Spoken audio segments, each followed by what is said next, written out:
PT injak, saya nolin aja udah. Bangun lagi PT injak lagi, nolin lagi aja. Bangun lagi PT injak, nolin lagi aja. Orang nanya sama saya, sedih nolin dulu buat tubuh yang gede. Jadi Petren, Ustadz, kenapa Ustadz gak nolin? Tunggu aja. Oh si demen bener nolin. Oh iya Pak, nol ketika nol jadi 10 kali 10 kok. Ini kan nol nih, nol tuh.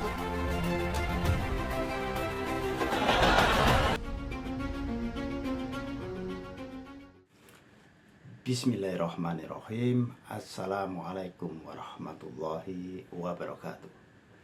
Sahabat Nahi Mungkar yang dirahmati oleh Allah Subhanahu wa Ta'ala, dimanapun Anda berada, semoga dalam keadaan sehat walafiat dan selalu dalam lindungannya. Sahabat, di opening kita telah saksikan cuplikan ketika Yusuf Mansur berada di kota Seoul, Korea Selatan, beberapa tahun yang lalu. Di hadapan para pekerja migran, dia berkisah bahwa untuk mendapatkan sesuatu yang lebih, untuk membesarkan usaha-usaha bisnisnya, Yusuf Mansur selalu mengenolkan tabungannya. Ya, yang ada di dompet, yang ada di tabungannya itu selalu dia nolkan.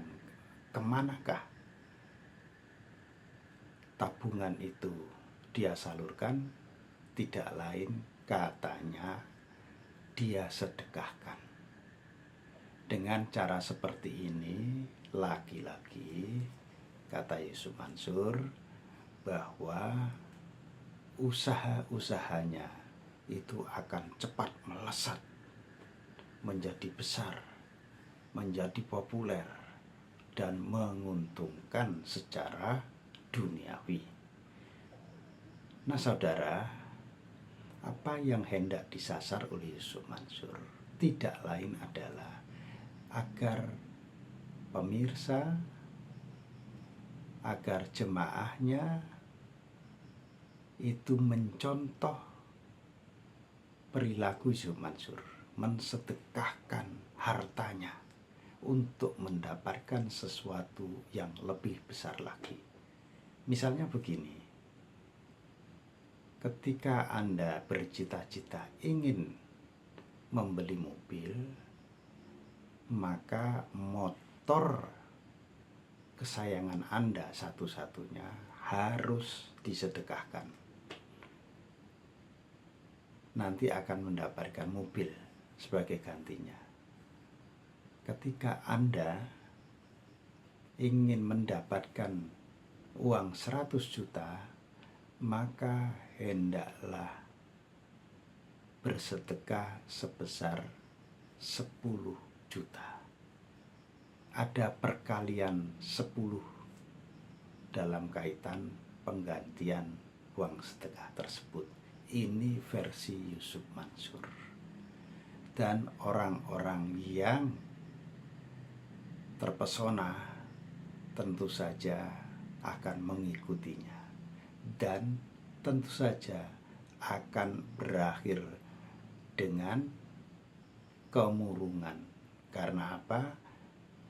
Yang dijanjikan Yusuf Mansur, ada ganti sampai 10 kali lipat, itu tidak pernah terjadi. Nah, dalam kasus Petren yang katanya dia selalu mengenolkan hartanya, apa yang terjadi? Petren itu sejak 2019 sudah tidak mampu lagi membayar gaji karyawannya. Ini baik Petren yang bayar-bayar, ya, yang bayar token listrik, bayar tiket, bayar pesawat, ya, membayar hotel, ketika Anda menginap di suatu kota, atau Paytrend Asset Management yang melantai di bursa efek. Sejak tahun 2019 sudah tidak bisa lagi, atau tepatnya tidak mampu lagi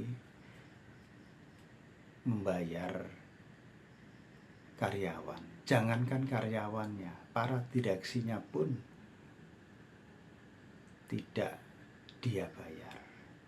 Akhirnya gugatan pun muncul, baik yang bayar-bayar maupun Paytrend Asset Management. Rata-rata mereka 3 tahun tidak dibayar, dan mereka bertahan selama 3 tahun. 2019, 2010, 2020, 2021, bahkan 2022, sampai 3 tahun tidak dibayar. Akhirnya baik Paytrend yang bayar-bayar maupun Paytrend Asset Management itu kolaps. Paytrend Asset Management secara resmi dicabut izinnya oleh Otoritas Jasa Keuangan pada bulan Mei 2024 yang lalu. Nah, apa yang bisa kita tarik pelajaran dari kasus ini?